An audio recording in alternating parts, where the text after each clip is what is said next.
What's going on, everyone? So the Los Angeles Lakers take on the San Antonio Spurs for not just a normal game, but the Lakers are in the quarterfinals of the in-season tournament. This is officially single elimination. They win. They play the winner of the Phoenix Suns or the Oklahoma City Thunder. The Lakers have said that they want to win it, right? That's actually a goal, and now they're in the first stage in order to accomplish that. Said myself, I really want to see the Lakers play the Oklahoma City Thunder. I'm hoping the Lakers win and beat San Antonio, and then OKC beats the Phoenix Suns, and then the Lakers get to play OKC.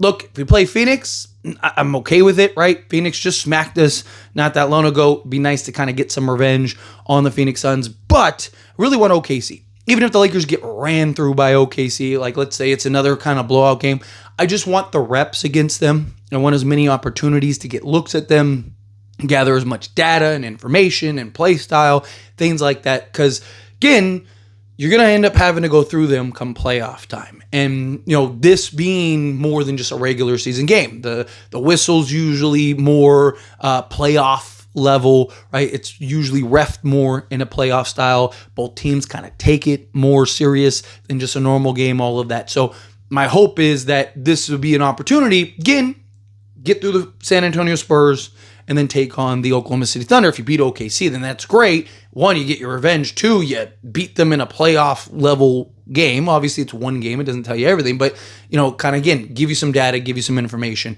But reason I'm talking about this is because outside of this being a important game, the Los Angeles Lakers got some updates as far as guys getting healthy, and then as well as the San Antonio Spurs. So Stephon Castle is back. He played the last game for the San Antonio Spurs, but Victor Wembanyama is out and not expected to play. So no Wemby for this matchup against the Lakers, which obviously helps the Lakers. It's in the Lakers' benefit. That's good for the Lakers. But look, San Antonio's still been a very good basketball team. They've still been winning games without him. They've won games on the road. They've won games at home. They've played some really good teams to beat them. I mean, they beat Denver on the road. So this is a team that can still go in there and smack you, right? They probably should have beaten us the first time. That was one of those games where, I talked about it, where it just seemed like experience trumped inexperience, right? It was just like the Lakers, particularly Marcus Smart, that game really made some plays. He had 3 sequences in a row that really kind of changed the tide of that game. And then Lakers were able to kind of gain control and then never relinquished it from there. Ended up closing out that game, pulling out the win. But, San Antonio's going to want their revenge. They're going to want to kind of get back. They're going to have all 3 of their guards that we're going to have to defend. We're going to have to slow down. We're going to have our handful, right? Because they have 3 guards that can go get dirty, right? Dylan Harper's playing like a seasoned veteran out there. So this is going to be a tough game, tough matchup that the Lakers are going to need to, again, be locked in, be focused. Touch more here on the matchup in a moment. But Marcus Smart is going to give it a go. He's been dealing with back spasms and whatnot. He recently spoke and talked about a new Thero and just the depression so far and what he can learn and stuff like that, which I think Marcus Smart is really good for a dude Thero. Right? I hope Thero is really kind of, picking Marcus Smart's brain and really kind of just, learning. Right? Just be that sponge. Take in and absorb all the things that you can. Because Marcus Smart is one of those guys that, he's, you talk about defensive player of the year. He's the first guard he's really the only guard that's won a defensive player of the year in the last 20 years, if not longer. I can't even think of the last guard that won defensive player of the year. So this is huge for a dude Thero to kind of just learn from Marcus Smart. But Marcus Smart is going to give it a go. Look, like I said, in that last game against Spurs, he made some really big sequences. He had a couple just really big plays. Again, he's a guy that's not going to, the box score isn't going to tell you everything, right? I talked about when we got Marcus Smart, that was the Dorian Finney-Smith replacement, right? The big question was, okay, well, who's going to replace Dorian Finney-Smith? Jake LaRavia defensively has done a really good job with that, but it was Marcus Smart. As soon as we got Marcus Smart, it was okay, that's the no-brainer, right? That's the guy that, he's going to make the winning plays. He's going to do the things that don't show up on the box score, right? He's going to, dive for the loose ball and, get the strip steal and go chase down that loose rebound. He's the guy that makes the impact in a multitude of ways out there on the basketball court. So he's the guy that I think is just, he's so valuable for this team. I imagine the Lakers probably go with the same starters. I kind of like Marcus Smart in the starting unit, especially with De'Aaron Fox and Stephon Castle. Have somebody defend them and kind of try to slow them down, stop them from being able to create that dribble penetration. It'd be nice to have Marcus Smart to kind of throw on a De'Aaron Fox or Stephon Castle. Stephon Castle's kind of operated as the primary ball handler. So my guess is that probably will continue, right? Like he'll be the guy that kind of initiates, gets the ball in his hands, and then De'Aaron Fox will kind of operate more as the two guard, the guy that can be aggressive, score the basketball stuff. They also have De'Aaron Fox for this matchup. They didn't have De'Aaron Fox in the last matchup. And the reason that that's important is he every year is one of the best fourth quarter players as well as one of the best clutch players year in and year out in the league. So if this is a close, tight game, he's somebody that will help the Spurs close and finish that game towards the end. And Spurs have been very good in those clutch games, in those clutch moments. Lakers have actually been one of the best teams. And they have like I believe they have the best defense in during clutch time. So again, Lakers have shown themselves that they can handle their own and do the things necessary to win games down the stretch. But if you're the Lakers, you don't want to underestimate this team, right? Lakers want to win this. You need to take it serious. You need to go in here at home, right, in a playoff environment. Lakers have all the advantages, right? Again, the Spurs don't have Wemby. Not only is that an advantage and a plus for us, but on top of that, right, you're getting Marcus Smart back, which is good. Again, an experienced veteran that's not afraid of the moment, that's going to make the big plays, have the big moments, all that stuff. You're at home, right, in LA, where the Lakers have been really good at home.